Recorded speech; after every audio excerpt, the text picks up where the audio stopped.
Hey everyone, it's Alyssa here from Creekside Simplicity, and today I'm going to show you how to make fermented cherry tomatoes.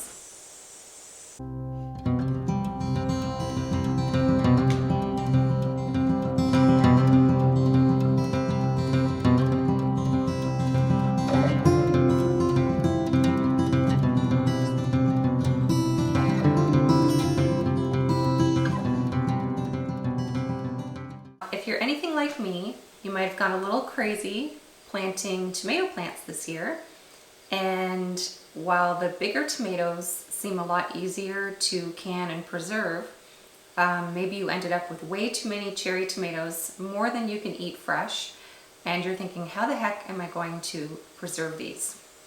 I asked myself the same question, and what I decided to try was fermentation. I really like fermenting things because it allows you to store things for a longer period of time than if you were just storing them fresh. And it also retains a lot of those nutrients, and in fact it has even more health benefits once they're fermented. So I'm just going to walk you through some of the equipment that you may want to have and what ingredients we are starting with here. So a couple of the basics are a mason jar. I like to ferment in mason jars. This is a half-gallon sized jar. And these are completely optional, but I do find it a lot easier to ferment things when I have these. Now this is called the Easy Fermenter. It's from Nourished Essentials, and I will put the link in the description below as to where you can find this. And it also came with these glass weights. Now the weights you'll actually need to keep the vegetables submerged below the brine. You don't want any vegetables floating up over the brine, or else you'll get mold. So these are really handy to have. If you don't have these, you can use even something as simple as putting rocks in a Ziploc bag and setting that on top, or a cabbage leaf, or anything like that will work. Anything that will help you keep these tomatoes under the brine.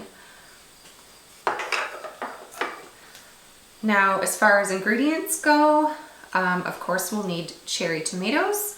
I have about 4 cups of cherry tomatoes here, preferably not too ripe. You want them either just underripe, or you don't want them to be overripe and soft. So I have about 4 cups of tomatoes. I just picked these this morning. You'll want some fresh garlic, about 4 cloves of fresh garlic, a couple of sprigs of basil, and the spices are completely up to you what you want to use. You know, you can really kind of play around with this and try different things. It's not an exact science. But I'm going to use some black peppercorns, some mustard seed, and caraway seeds. I thought that would add an interesting flavor. And the sea salt is what you'll need in order to make your salt brine to ferment your vegetables. I use this fine pink sea salt for doing my fermenting. Okay, so the first thing we're going to do is make our salt brine for the tomatoes. So I'm using the sea salt, and I've already filled up this mason jar with about 4 cups of water. This is a quart-sized mason jar, so that's about what it holds. And I am going to add 4 tablespoons of sea salt to the water.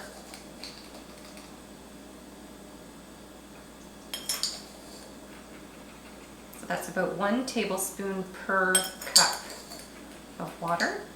Now, just a note about your water, you do not want to use chlorinated water because that will kill the bacteria that you're trying to create when you're doing your fermentation.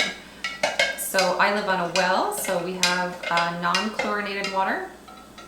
I also have my Berkey water filter that I still use now, but I especially used it when I lived in town because I wanted to filter all the chlorine and fluoride out of my water.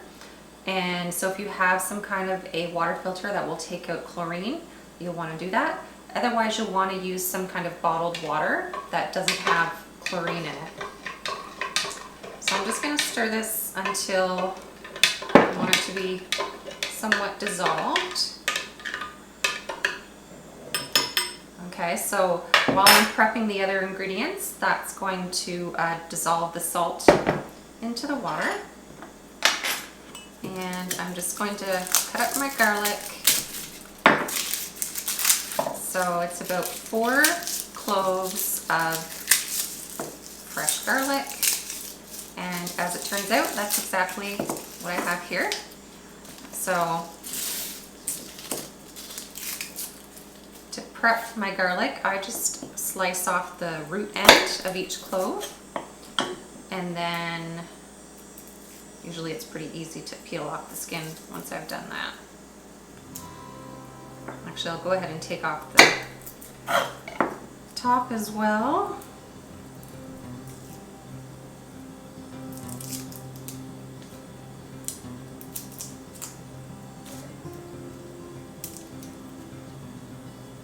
Okay, there's one.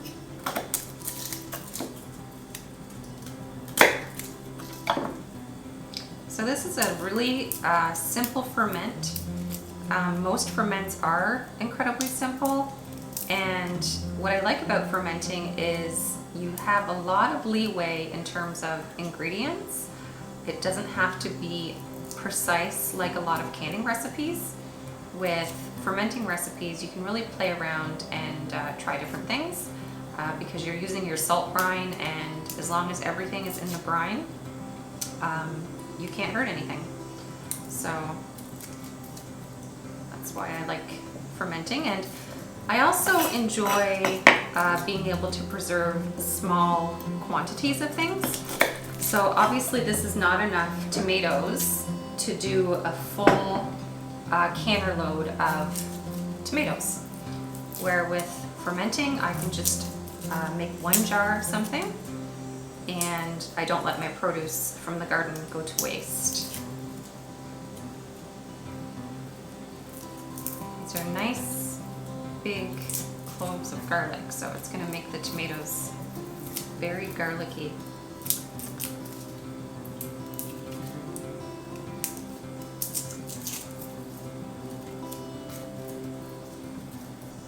Okay, so now all we need to do is layer the ingredients into our half-gallon mason jar. So I'm actually going to start with the spices, and I'm just going to do about a 1/4 teaspoon of each of the spices, and I'm just going to put those right in the bottom of the jar.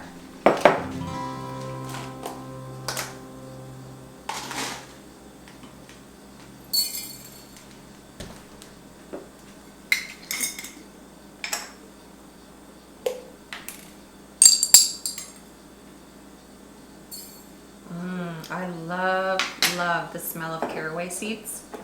I think I should put caraway seeds in everything I make. Okay, so the spices are in. I'm going to start layering in the cherry tomatoes. Now there's several different sizes of cherry tomatoes here.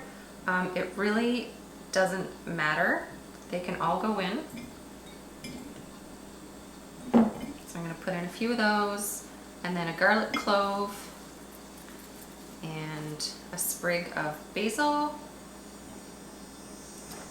And then I'm just going to keep adding more tomatoes. This is going to look so beautiful too when it's fermenting and sitting out on the counter.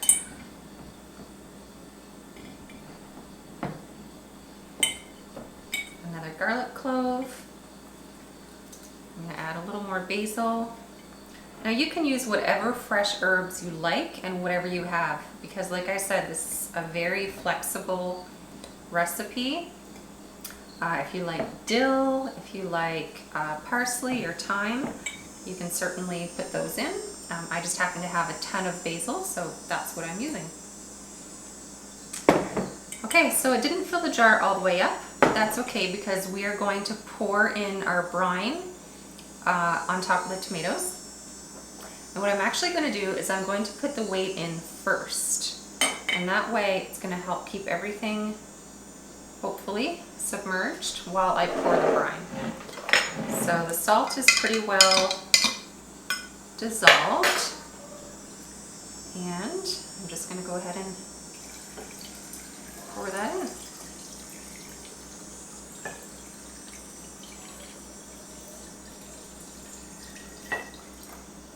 Okay, looks like I don't quite need all of this because as you can see, that's enough brine to cover up the vegetables and the weight is holding them down. If I go up to the garden and I see a few more ripe cherry tomatoes, I might throw those in just to bring the level of the jar up a little bit, because it is easier if the weight sits in the narrow part of the jar, because then it tends to keep things submerged a little bit better. So, but for now, that's going to work just fine. And I'm going to just put on this lid. The other thing you can do if you don't have enough tomatoes to fill a half-gallon jar, you can always scale this down to a smaller jar. So you could easily do it in a quart-sized jar if that's as many cherry tomatoes as you have, or even a pint size if that's all you have. So again, the rules are really flexible. You're still going to make the salt brine in the same ratio. You're just going to use less of it. And you can always save this in the fridge for the next time you're doing a ferment, and you can keep it to use then. Now I just want to keep this in a cool, dark place in the kitchen, and if you want, you can even throw a tea towel or something over it just to keep it dark, and let it sit for about 6 to 8 days. You can test them along the way to see if they're fizzy. What you're going to end up with is these fizzy cherry tomatoes. So when you pop them into your mouth, they're going to fizz. So you'll want to check them and see if they're fizzy. And then you can go ahead and store these in the fridge. If you wait a week or two before eating them, they're even better. And they will store for about 6 to 8 weeks. Now, one thing I really like about these Easy Fermenter lids is it has dates around the rim at the top. And you can actually set it to whatever day of the month your ferment should be finished. If you have several ferments on the go at the same time, sometimes you lose track of how many days they're supposed to ferment and when you started them. So this little dial is super handy for keeping track of when it's going to be ready. And that's it. That's how simple it is to make fermented cherry tomatoes. I am going to put a post on the blog as well, which I will link in the description below, so that if you want step-by-step instructions, that's where you'll be able to find them. Thanks for watching. Don't forget to hit the subscribe button below for more simple living, homesteading videos. Thanks for watching Creekside Simplicity, and I hope you have a fantastic day. Bye for now.